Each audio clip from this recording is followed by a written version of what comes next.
Hello and welcome to Alive and Composing, the wonderful world of Innova recordings. And today's guest is Orlando Jacinto Garcia. Did I pronounce your name right, Orlando? Yes, you did. That's perfect. Very nice. And viewers are very curious to know what kind of pets composers have. Do you have time or lifestyle for any pets? Well, not really, but my wife has a dog.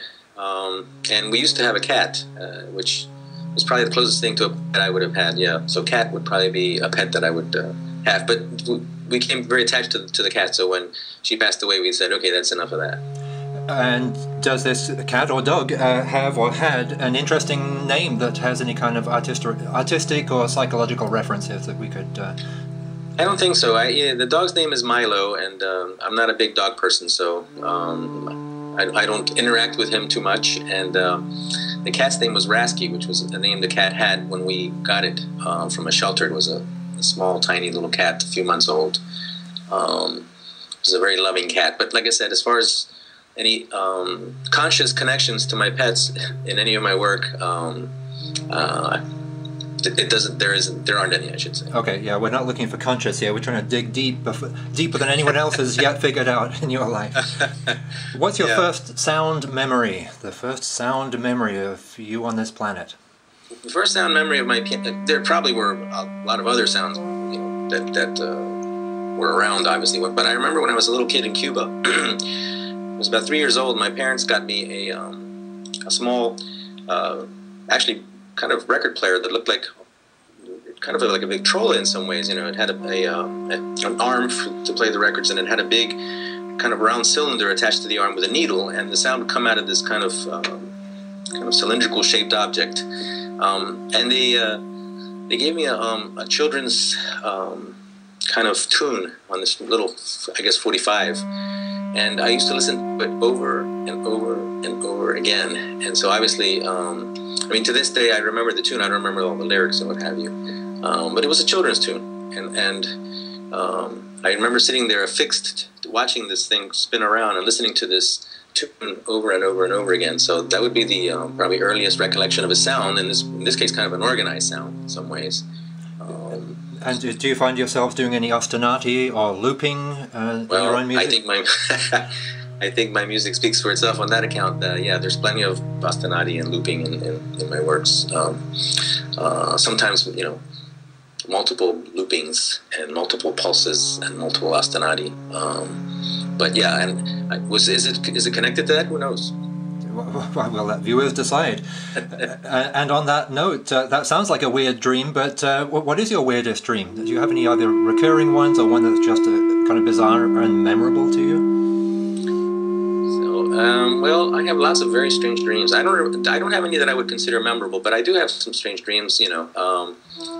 Especially they become very bizarre assemblages of abstract connections between some of the things that happen during the day. You know how in many ways your dreams are in some ways reliving what happened either in the day, the previous day, or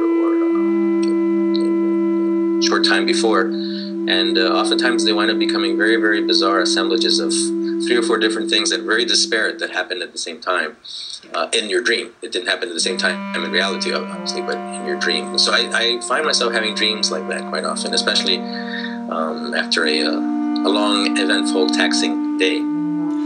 Is there any kind of dream quality in your music? It seems to be kind of fairly intuitive rather than... it's also very carefully worked out, but it seems like something that you might come up with your head against a pillow or after a long bath. Well, it's kind of interesting. We sleep. My wife and I sleep with a sleep sound, and it's her sleep sound. It's her her thing. I can sleep without a sleep sound, but she has a sleep sound, and it's interesting.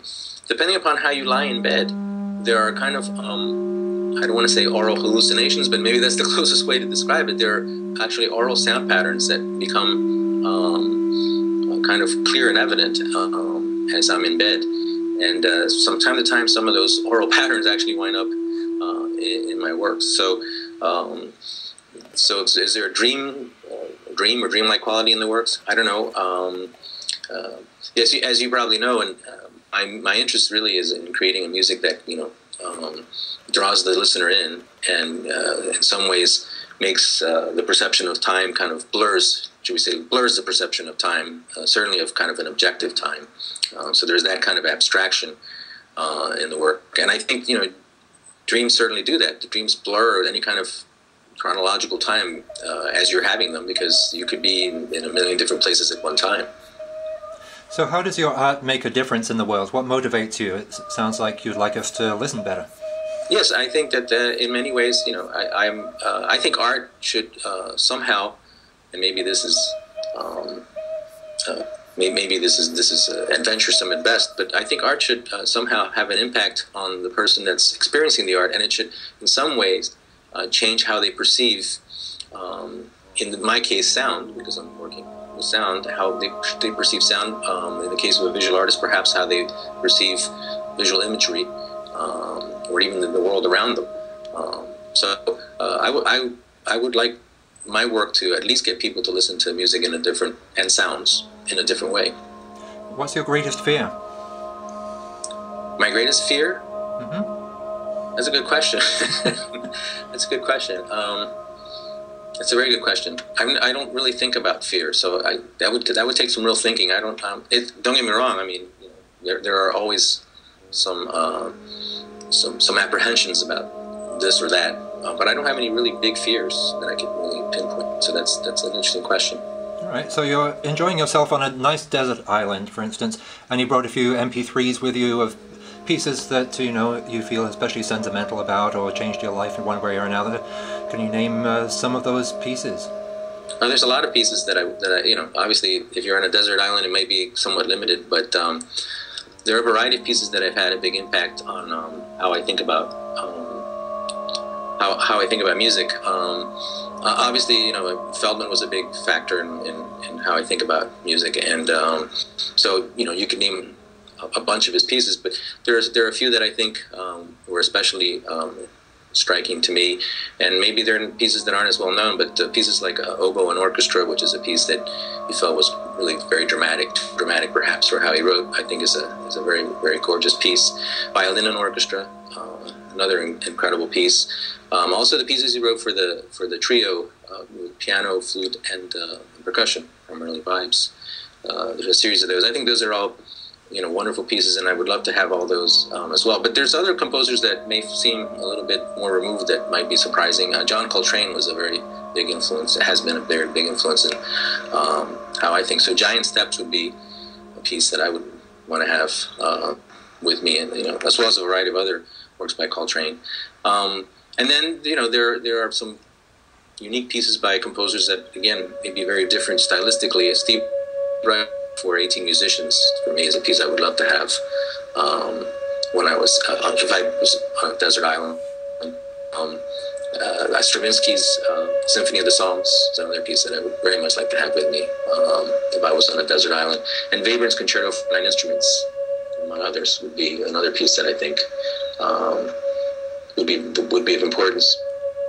And then if I wanted to just kind of relax, there may be something by one of the Latin American singers that could be nice, relaxing music that I would probably like to listen to, like Ruben Blades or work by him, or one of the Fania All-Stars maybe for a salsa tune.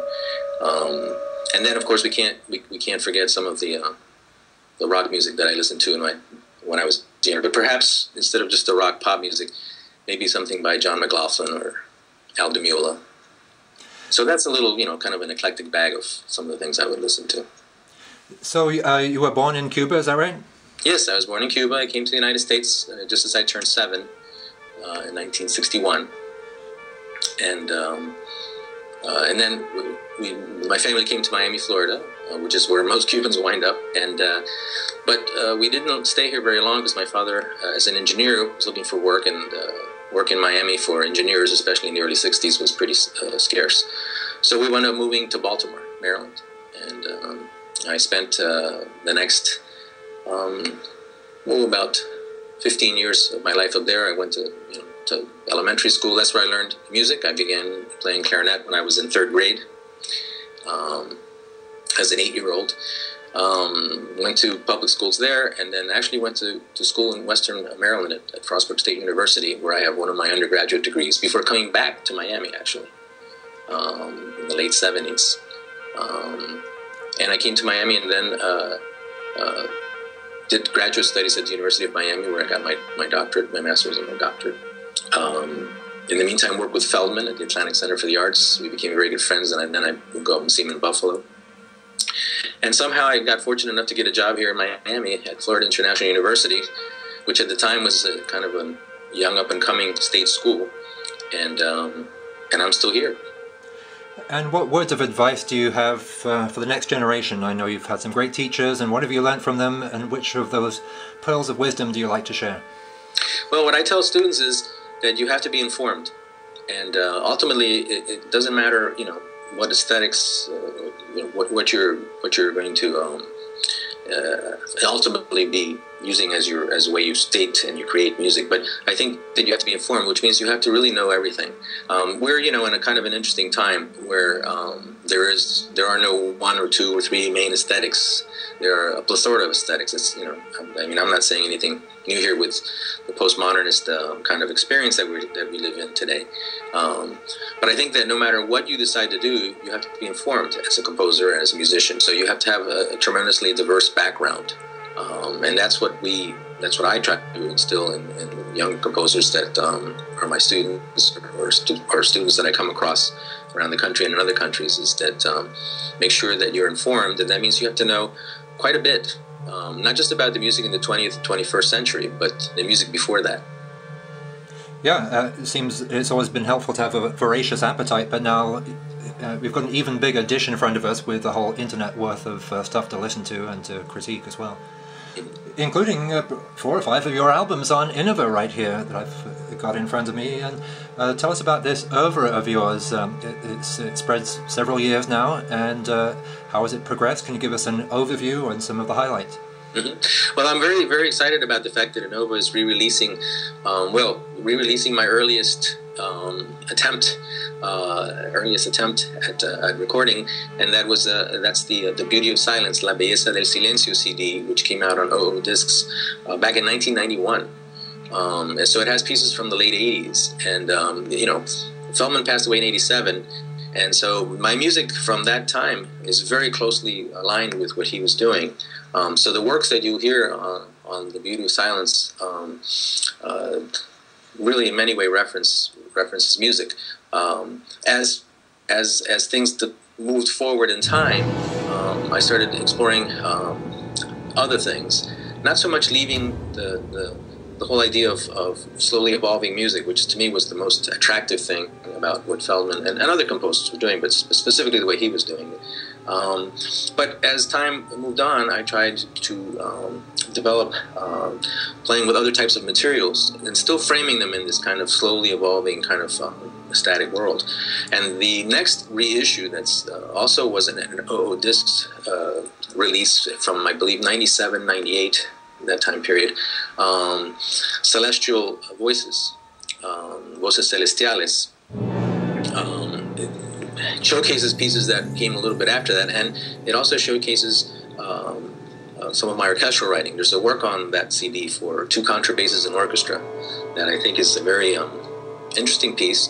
It's a piece that was requested and commissioned for the Orquesta Sinfónica Municipal de Caracas and the Festival Latinoamericano de Música in Caracas, Venezuela, and it was for Luis Gomez Imbert, a tremendous bass player, young Venezuelan bass player at the time, who had been working with a bunch of other fantastic bass players, most notably, one of the most notables, Bertram Turetsky. And so the two of them put this thing together where they wanted to work from me for 2 double basses and orchestra. And that's a piece that obviously, just by nature of the fact that you have these 2 soloists, kind of stretches a little bit, a sound world that's very static and somewhat restrictive and confined.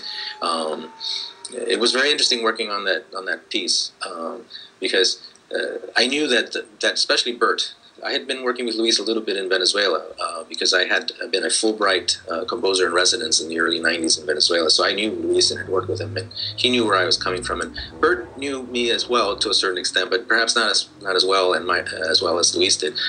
So as I worked on the material for this piece, Bert kept writing me and saying, "Can you show me what you've got? Show me some sketches. Show me what you're doing." So I sent him some sketches, withholding some material, because I knew that no matter what I sent him, he was going to ask me for more. And so, surely enough, I sent him some materials, and he wrote back, "Oh, this is gorgeous, this is beautiful, but you have these two fantastic soloists. Can't you give us more?" So I sent back what I had held back, and that's when he wrote back and said, "Oh, this is perfect, this is beautiful, this is fantastic." So it all worked out in the long run, and that work is on that CD. There's another work on the CD of note. All of them, I think, I feel fond of, but another work on there that with Robert Black and Tony DeMare, two fantastic players. A piece called Music for Berlin for flutes and piano is on that CD. That's another piece that I hold very dear. So that's I think an interesting CD and with some very attractive, hopefully some attractive music on it. Then there are two solo CDs that came out on Innova. The one that just came out now, and one that came out about 2 or 3 years ago. The one from 2 or 3 years ago, Temporal, is a CD that has a variety of pieces. And actually, one of the pieces was nominated for a Latin Grammy, which to me was kind of a shock, because the Latin Grammy, you always think Latin Grammy, they're thinking of Latino music or Latin music of some sort. And the piece that was nominated is a guitar quartet. And it's a guitar quartet that's very sparse and actually includes quite a few silences in it, and it's a very abstract piece. So I was kind of pleasantly surprised when it was nominated for a Latin Grammy. So that would be one of the pieces to mention from that CD. Another CD in between the Temporal and the other solo CD that's coming out now is a CD that's called Sonidos Cubanos, which is not a CD of just my music. It's a CD of music by Cuban composers, and it features the Notice Ensemble, which is a contemporary chamber group that I was able to put together here in South Florida, going back more than 10 years ago. And the CD includes one of my works, Silencios Imaginados, which is a chamber piece, as well as Tania Leon's To and Fro, which is a work for soprano and piano. And both of those works wound up being nominated for a Latin Grammy the following year, after my guitar quartet was nominated. So again, that was another rather pleasant and unexpected surprise. The CD coming out now with this group of these two reissued CDs, former OO disc CDs, the new CD, Olas, is a CD that I'm very, very proud of. It kind of spans some time in there, because I have a work from the early '90s called Noche for clarinet, doubling on bass clarinet, and flute, doubling on bass flute and alto flute, which is a work that slowly unfolds. It's obviously somewhat static. It explores the timbres of these instruments, and then that's kind of contrasted by Olas, the title piece, which is a piece for violin and piano, that actually, again, because of the players it was written for, has some very virtuosic patterns, or moments, shall we say, but it's still within a very static framework of the piece, of a piece that unfolds slowly over time. So I think the Olas CD can be of interest as a result of that. There's also work for and contrabass, which is a piece that Luis Gomez Imbert, the bass player I mentioned before, performs. I think another work, and a piece called La Catedral de Cristal, the Glass Cathedral, that was written using samples of glass harmonicas, and using the computer to create a piece with those samples. And it's a piece that was used in an installation that was done here in South Florida with two visual artists that I work with, and at the same time it's been performed at the ICMC, so it's gotten kind of an interesting life. Well, congratulations on all these wonderful births and rebirths, and the music is always tremendous, and we look forward to much more of it. So thanks for telling us a little bit about it and you. Thank you so much, Philip. It's been a great pleasure working with you, and I look forward to continuing to work with you in the future.